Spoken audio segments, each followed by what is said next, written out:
Hello everyone, आपल्याला माहीत आहे की फिडे 2024 कॅन्डिडेट स्पर्धा सुरू झालेली आहे आणि या स्पर्धेमध्ये पहिल्यांदाच भारताकडून मेल आणि फिमेल अशा दोन्ही कॅटेगरीमध्ये मिळून 5 खेळाडू या स्पर्धेसाठी क्वालिफाय झालेले आहेत।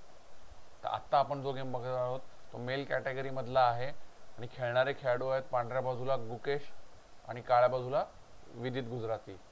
आपल्याला माहित आहे की या दोघांखेरीज प्रज्ञानंद तिसरा खेळाडू आहे जो मेल कॅटेगरीमध्ये सिलेक्ट झालेला आहे आणि फिमेल कॅटेगरीमध्ये वैशाली आणि कोनेरू हम्पी अशा दोघी खेळाडू आहेत। तर आपण या डावात आता नेमकं काय झालं होतं ते बघू।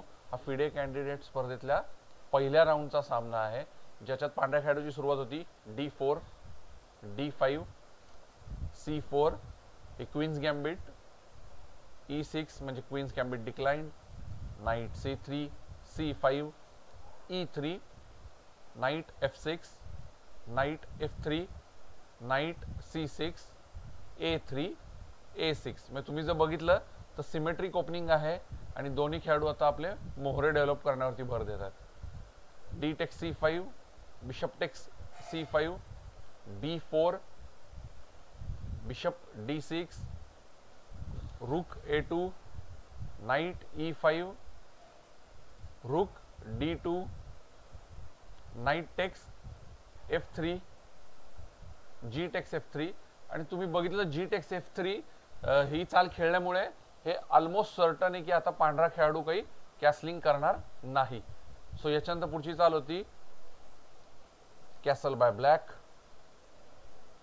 Bishop B2 A5 C takes D5 E5 आणि E5 ही चाल खेळल्यानंतर आता पांढऱ्या खेळाडूची पुढची चाल होती नाइट B5 जी चाल खेळून त्याने काळ्या बिशपवरती अटॅक केलेला आहे। यानंतर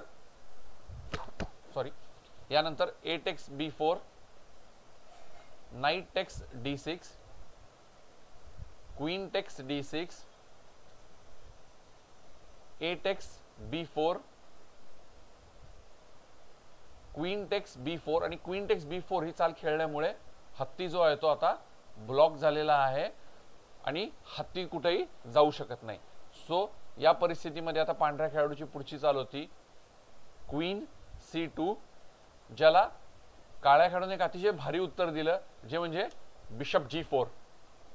तुम्ही जर बघितलं तर बिशप G4 तो बिशप सॅक्रिफाइस करायला तयार झालेला आहे आणि तुम्ही जर हा बिशप सॅक्रिफाइस ऍक्सेप्ट केला तर चेस इंजिनच्या इव्हॅल्युएशन नुसार या परिस्थितीमध्ये काळा खेळाडू जास्त स्ट्रॉंग आहे कारण पुढच्या ज्या रेकमेंडेड चाली आहेत त्या काहीशा अशा आहेत।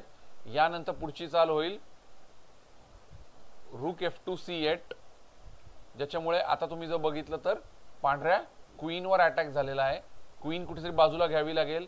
सो क्वीन D3 ज्यानंतर नाइट E4 आणि आता तुम्हाला लक्षात आलं असेल बिशप सॅक्रिफाइस का केला कारण नाइट जो आहे तो आता E4 या जागेवरती आलेला आहे आणि आता रुक वरती डबल अटॅक आहे। जे पॉन F3 घरावर राहून E4 स्क्वेअर कंट्रोल करत होतं ते आता G4 वरती असल्यामुळे E4 घर रिकाम आहे। ज्यानंतर F3 knight takes D2 queen takes D2 queen B3 bishop D3 rook A2 castle आणि रुक टेक्स B2। तर या चेस इंजिनच्या रेकमेंडेड चाली आहेत आणि तुमच्या लक्षात आलं असेल की हे सगळे एक्सचेंजेस झाल्यानंतर आता काळ्या खेळाडूकडे एंड गेम मध्ये दोन हत्ती म्हणजे दोन रुक आहेत तर पांढऱ्या खेळाडूकडे एक रुक आणि एक बिशप आहे। बट अगेन एंड गेम मध्ये आपल्याला माहिती की रुक पेअर जी आहे ती जास्त स्ट्रॉंग होते। सो चेस इंजिन इव्हॅल्युएशन मध्ये काळ्या प्लेयरची पोझिशन ही खूप स्ट्रॉंग दाखवलेली आहे किंवा ती जास्त स्ट्रॉंग आहे आणि हे सगळं पांढऱ्या खेळाडूला डेफिनेटली माहीत होतं। दोघंही ग्रँडमास्टर लेवलचे खेळाडू आहेत।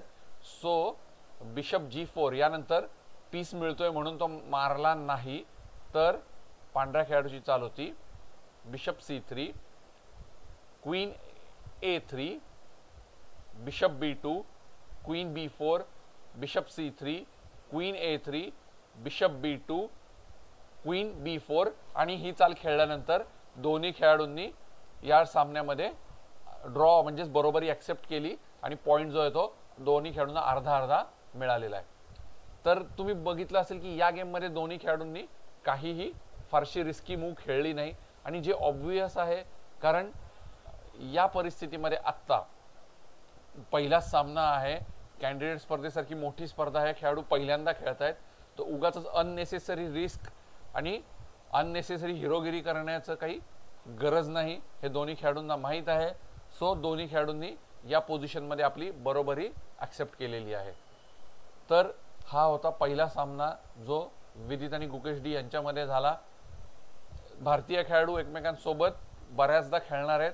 जे गेम जसे होतील ते आपण सगळे कव्हर करत राहू. तुम्हीही हे गेम नक्की बघत राहा. मी नवीनच चांगले चांगले गेम घेऊन नक्की परत येईन. तोपर्यंत